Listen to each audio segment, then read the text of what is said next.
Film dimulai dengan sebuah pesawat kecil yang membawa dan menjatuhkan 4 kotak yang berisi barang haram, yaitu daun singkong kering ke laut lepas di dekat pesisir Florida. Scene kemudian berpindah ke operasi kapal cepat milik kartel yang tidak disebutkan kartelnya apa, dan bertugas mengambil keempat kotak muatan daun singkong kering tersebut, di mana operasi ini dipimpin oleh Kapten Oscar. Bagong yang merupakan komandan regu dari operasi melihat hiu putih besar yang sedang mundar-mandir di sekitar kapal. Ia kemudian memerintahkan Harper dan Campbell yang cantik untuk melemparkan umpan dan menjauhkan hiu dari kotak. Umpan diberikan, para hiu pun berhasil dipancing dan menjauh dari kotak. Kotak menjadi mudah untuk diambil. Penarikan dan pengambilan kotak pun berlangsung, tapi mereka tidak menyadari bahwa ada seekor hiu di dekat mereka. Kemudian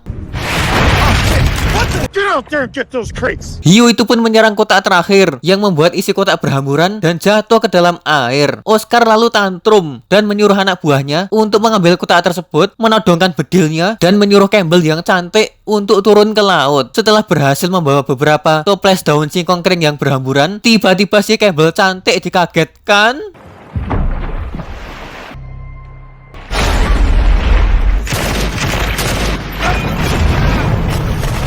Harper malah ikut nyebur ke laut karena hiu putih yang menggoncangkan kapal. Kemudian dia juga dimakan sang hiu. Bagong pun tak luput dari serangan sang hiu putih besar ganas tersebut. Oscar pun semakin tantrum dan menembakkan pistolnya ke air, berharap para hiu itu modar. Tapi malah dia yang modar. Scene kemudian berpindah ke latar waktu 5 tahun yang lalu, di mana Jia Shah atau Mbak Jia yang merupakan seorang agen DIA Amerika dan suaminya Dalton juga agen DIA sedang bermesraan satu sama lain. Dalton pun menghadiahkan ke Mbak Jia sebuah kapal untuk acara honeymoon mereka, yang mana kapal tersebut seharusnya belum siap untuk berlayar. Namun dengan kekuatan orang dalam Dalton, semua menjadi mudah dan cepat selesai. Dalton juga membuatkan lagu untuk Mbak Gia, tapi Dalton bersedih karena ada panggilan kerja dari kantor pusat dengan waktu yang tidak bisa ditentukan. Dalton meyakinkan Mbak Jia untuk segera kembali setelah selesai bekerja nanti. 5 tahun pun berlalu, kini Mbak Jia sendirian karena sang suami Dalton sudah meninggal saat sedang bekerja. Jim yang merupakan tukang servis kapal memberitahukan ke Jia bahwa kapalnya semua aman dan sudah siap digunakan untuk berlayar lagi. Jim kemudian berpelukan ke Mbak Jia. Scene berpindah lagi ke seorang bos kartel yang tidak disebutkan nama kartelnya apa, yang bernama Leo Reverend atau Leo, yang sedang memakan es krim. Lalu muncul dari belakang Leo orang ireng yang bernama Cody, yang merupakan seorang anak buah sekaligus kapten pengedar daun singkong kering yang akan ditugaskan untuk mengambil kembali barang-barang daun singkong kering yang hilang itu dari operasi Kapten Oscar kemarin. Leo selalu ingin agar barang tersebut dikirimkan ke konsumen tepat waktu sehingga menjaga reputasinya tetap baik. Lalu diperlihatkan kapal yang sedang ditumpangi oleh Mas Hooper yang merupakan sang akuntan dari Leo dan adiknya yang lagi bersenang-senang menikmati momen waktu liburan bersama yang diberikan Leo. Mas Hooper telah menjadi akuntan Leo selama 10 tahun. Tapi akhir-akhir ini ia sedang tidak baik dengan Leo. Tiba-tiba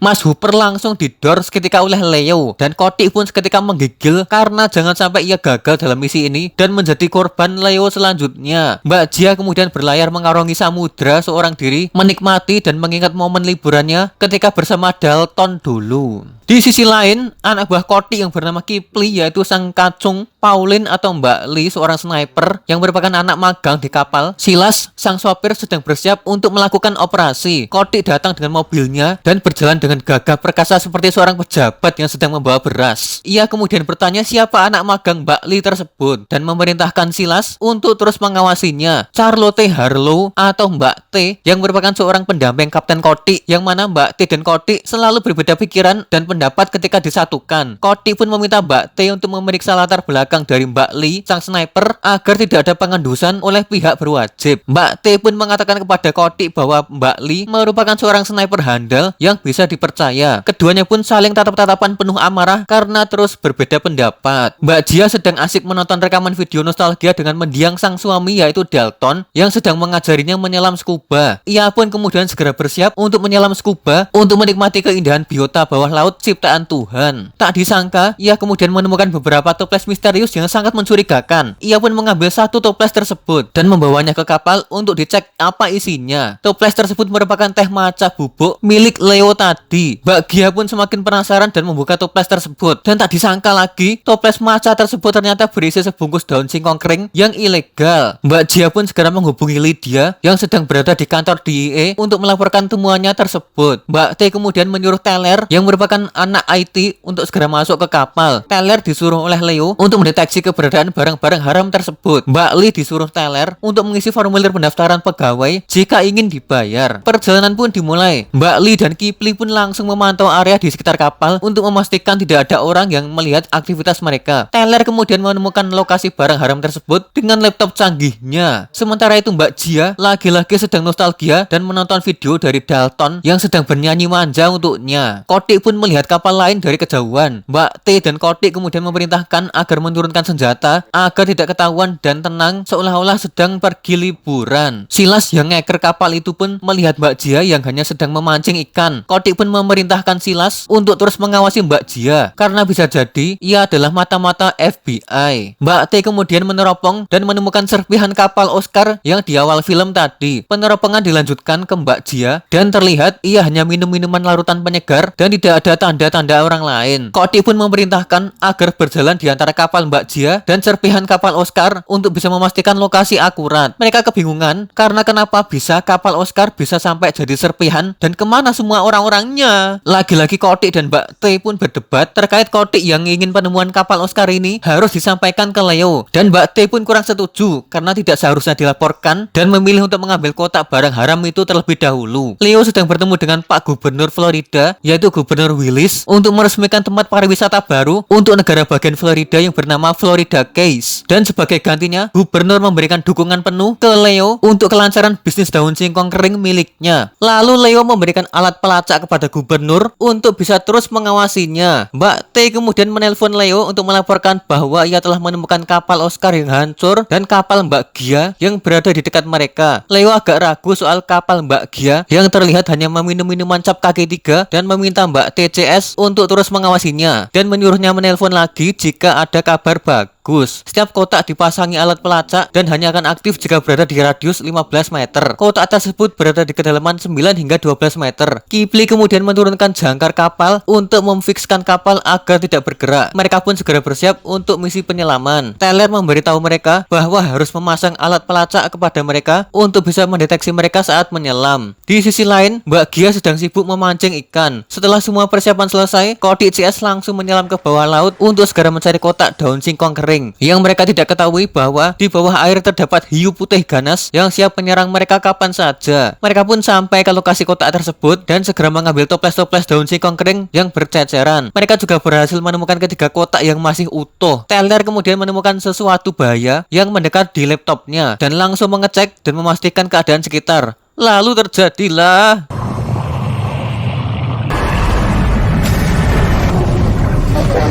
Kipli yang melihat bercak getih pun langsung kejang-kejang dan langsung mengeluarkan bedilnya yaitu AK-47 untuk segera menembak hiu yang muncul. Suara tersebut kemudian didengar oleh Mbak Gia dan ia pun segera melaporkannya ke Lydia. Dan Teller berkata kepada Kipli agar jangan menembak karena bisa ketahuan sama Mbak Gia dan nanti dilaporkan. Mbak Gia pun bertanya kepada mereka soal kegaduhan tadi dan berkata bahwa ia akan membantunya. Teller pun langsung meragukan Mbak Gia. Mbak Gia langsung mengeluarkan alat penangkal hiu elektronik yang bisa membuat para hiu menyebar dan membuat area jadi aman. Teller pun masih meragukan Mbak Gia dan menyuruh Kodik CS untuk segera keluar dari laut dan mereka pun keluar dengan selamat, sehat walafiat. Kodik pun langsung mempertanyakan kepada krunya kenapa Mbak Gia ada di dekat kapalnya dan Kipli menjawab bahwa Mbak Gia memiliki alat penangkal hiu yang menyelamatkan nyawanya. Kodik CS dan Mbak Gia pun akhirnya ngokat atau ngobrol dekat. Kodik mengatakan bahwa ia dan Mbak T sedang pacaran dan sedang scuba diving bersama di bawah laut. Adapun suara tembakan itu, Kodik menyampaikan bahwa ia telah berhasil ngekill salah satu hiu tersebut. Kodik pun berencana untuk ngekill Mbak Gia, tapi Mbak T membantahnya karena ia telah menyelamatkannya dan hanya membuat Leo menjadi semakin tantrum. Kodik pun ngeyel karena ia sudah bersama Leo selama 10 tahun lebih dan Mbak T baru 2 tahun. Jadi ia merasa lebih berpengalaman dan superior dan merasa tahu apa yang seharusnya dilakukan. Mbak T pun tetap kekeh untuk jangan ngekill Mbak Gia karena ia punya alat penangkal hiu agar kotak haram dapat segera diangkat. Mereka berdua pun sepakat untuk memanfaatkan Mbak Gia. Kodik lalu so akrab dengan Mbak Gia dengan memperkenalkan dirinya dan timnya, kemudian menanyakan nama Mbak Gia. Lalu dia meminta tolong ke Mbak Gia untuk bisa menggunakan alat penangkal hiunya. Mbak Gia pun memperbolehkan, tapi baterainya tinggal sedikit. Mbak T kemudian bertanya tentang pekerjaan Mbak Gia, lalu Mbak Gia menjawab pekerjaannya itu adalah akunting. Mbak Gia tahu banyak tentang hiu karena ia dan suaminya pernah menyelam dengan hiu saat bulan madu dan telah belajar banyak tentangnya. Karena alat Mbak Gia habis daya, Kodik pun langsung meminta Mbak Gia untuk menggunakan ikan tangkapannya untuk menjauhkannya dari para hiu. Tapi Mbak Gia terus menolak, yang akhirnya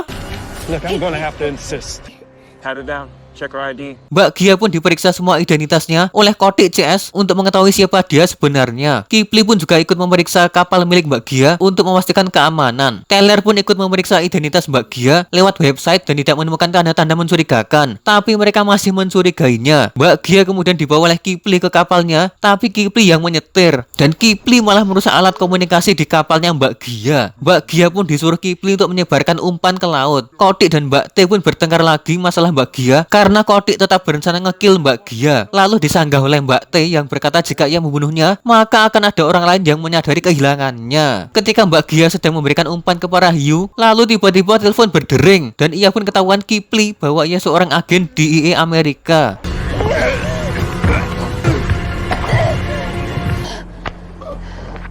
Kipli pun auto tidur pulas dibuat Mbak Gia, dan Mbak Gia pun langsung persiapan bedil dan segera memborgol Kipli agar tidak bisa bergerak bebas. Dan ia langsung melaporkan kejadian ke staf kantor DIA bernama Lydia. Tapi Lydia malah menyuruh memberhentikan semua aktivitas penangkapannya karena sedang cuti pribadi. Ia pun diminta ke kantor jam 2 siang hari ini juga oleh Lydia. Kalau tidak maka ia akan kena skorsing. Kodik kemudian menghubungi Kipli dan Mbak Gia pun dengan cerdik mengambil hatinya dan Kipli disuruh untuk menjawab panggilan tersebut. Mbak Gia pun mempengaruhi Kipli untuk join dengannya dan membantunya karena Mbak Gia merasa bahwa Kipli hanya dimanfaatkan sebagai umpan oleh Kodik. Kipli pun langsung berpikir dan akhirnya mau join karena para hiu terus-menerus mengganggu mereka. Mbak Gia pun melepaskan borgolnya Kipli dan Kipli segera membantu untuk berusaha melumpuhkan para hiu dengan AK-47-nya. Tapi karena kapal terus ditabrak dan diganggu oleh hiu-hiu tersebut, maka akhirnya kapal tersebut tenggelam. Mbak Gia pun mempunyai ide untuk segera berenang ke kapal Kodik dengan alat penangkal hiunya. Tapi Kipli nggak mau masuk air karena takut masuk angin. Tapi karena peluru bedilnya habis, ia pun akhirnya nekat berenang. Di sisi lain, Kodik dan Mbak T pun langsung scuba diving lagi mengambil kotak daun singkong kering. Karena jarak yang terlalu jauh dengan alat Mbak Gia, maka Kipli pun akhirnya dimakan hiu.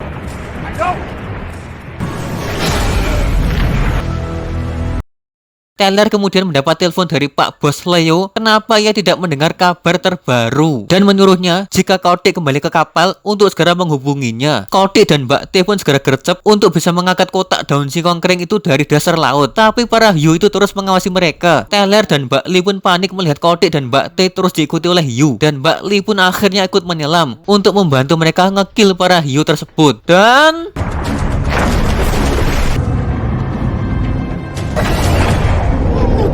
akhirnya mereka berdua pun selamat. Mbak Gia pun kehabisan baterai alat penangkal hiunya dan membuang pistolnya ke laut. Kodik pun lanjut berenang dan mengambil kotak kedua. Mbak Gia pun akhirnya sampai ke kapal Kodik. Kodik berenang lagi untuk mengambil kotak ketiga. Namun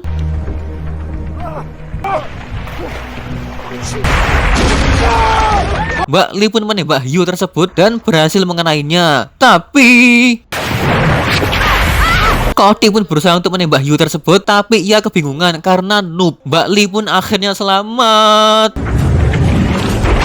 Selamat jalan. Kodik pun tantrum dan menyalahkan Leo karena tidak mau mengikuti sarannya dan memilih untuk menjatuhkan barang lewat pesawat. Kodik menyarankan ke Leo untuk mengirim lewat bea cukai saja dan menyuap para pegawai bea cukainya agar lebih mudah. Tapi Leo tidak mau melakukannya. Mbak T pun mengatakan ke Kodik kenapa ia lebih baik dalam pencapaian hanya dalam 2 tahun memimpin operasi ketimbang Kodik yang 10 tahun. Karena ia belajar untuk jadi mesin pengendalinya, bukan rodanya. Keduanya pun saling bersih tegang hebat. Tapi Teller datang dan dan bilang bahwa inilah saatnya menghubungi Leo. Kotik bilang ke Leo jika mereka berhasil mengumpulkan 2 kotak daun singkong keringnya. Leo pun langsung ngegas karena kecewa kenapa mereka hanya bisa mengumpulkan 2 dari 4 kotak yang ada. Tapi Kotik terus meyakinkan ke Leo bahwa ia bisa untuk mendapatkan kotak yang ketiga. Telepon beralih ke mode suara, di mana Leo mengatakan bahwa Kotik telah memilih orang yang salah saat penjemputan barang, yaitu si Mamang Oscar di awal film. Tapi bukan salahnya, Tyler langsung kena semprot karena Leo yakin bahwa Tyler mengetahui akan ada hiu di sana. Lalu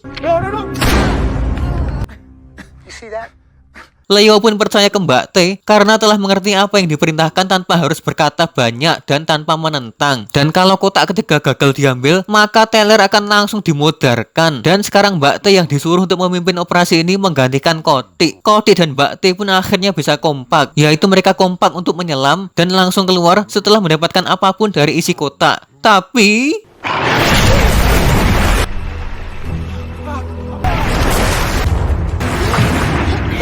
Mbak Gia pun lagi-lagi berhasil menyelamatkan nyawa Kotik dengan keahliannya dalam mengenali sifat dan pergerakan hiu, yang membuat Kotik dan Mbak T pun ragu kalau Mbak Gia hanya seorang akuntan. Kotik pun menyuruh Mbak Gia untuk menyelam, mengambil toples daun singkong kering yang tersisa dan berjanji akan melepaskannya setelah selesai. Mbak Gia pun melakukan tugasnya yang diberikan dengan sangat baik dan ia pun menemukan kembali pistolnya yang dibuang tadi, lalu mengambilnya. Setelah semuanya berhasil diangkut, ternyata tak disangka Kotik tidak memberikan Mbak Gia untuk hidup dan belenjani janjinya tadi. Tapi Mbak Gia tidak takut akan ancaman dari Kotik dan tiba-tiba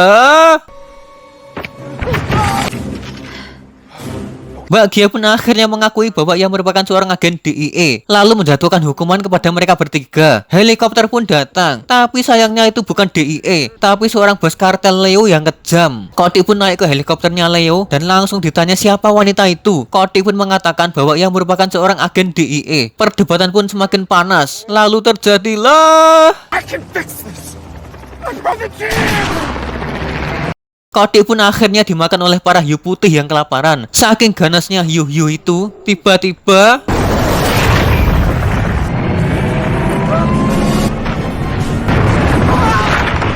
Mbak T pun selamat dari kejadian yang membagongkan tersebut dan menyelamatkan Mbak Gia. Dan Mbak T pun akhirnya mengakui kalau dia bekerja untuk kepolisian pemberantas daun singkong kering dan terorisme dan sedang dalam penyamaran mendalam selama 2 tahun untuk memantau kartel Leo. Mbak T pun berkata kalau Mbak Gia telah membuat kacau investigasinya selama ini dan bertanya kepada Mbak Gia kenapa dia tidak mundur saja. Mbak Gia pun menjawab kalau suaminya juga agen DIA yang sempat menginvestigasi kartelnya Leo, tapi ketahuan ketika sedang melakukan penyamaran. Mereka pun akhirnya saling kong kali kong untuk bisa mengelabui Leo yang sedang terombang-ambing di lautan. Mbak Gia pun disuruh Leo untuk menatapnya dan dari tatapan sinis Mbak Gia saja, Leo sudah mengetahui bahwa ia pernah melihat tatapan itu sebelumnya. Leo pun bertanya kepada Mbak Gia dari mana dia bisa mengenalinya. Mbak Gia kemudian menjawab kalau ia mengetahui Leo dari suaminya, Dalton, yang dulu jadi tangan kanannya Leo. Leo pun mengatakan kepada Mbak Gia ketika sedang memakai penyadap di bajunya, anjing ganas temannya Leo mendengar suara pemancar dari alat penyadap tersebut kemudian menyerangnya. Alat penyadapnya kemudian terlepas dan penyamarannya pun terbongkar. Lalu Leo menyuruh anjing tersebut untuk mengejarnya. Lalu anjing itu menggigit lehernya Dalton dan Dalton pun nangis kejer kayak anak kecil, katanya Leo. Tapi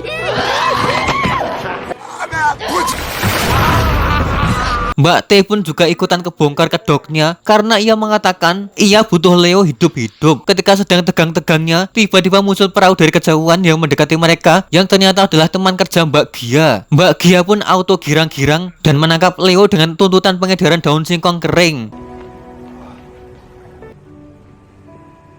Mbak Gia kemudian meminta maaf kepada Mbak T karena telah mengacaukan investigasinya. Mbak T pun mengatakan kalau omongan Leo tentang suaminya Mbak Gia yang menjerit kayak bocah tadi salah, karena ternyata yang menjerit adalah Leo itu sendiri. Mbak Gia pun ditelepon oleh anaknya yang bernama Wati karena kangen. Dan film pun tamat. Film yang agak membingungkan. Jadi pelajaran yang bisa diambil dari film ini adalah hargai dan syukurilah setiap kasih sayang yang diberikan dari orang tersayang di sekitar kalian. Karena kalau ia sudah tiada, maka semua itu akan selalu menjadi kenangan yang terindah. Dan jangan jadi bandit.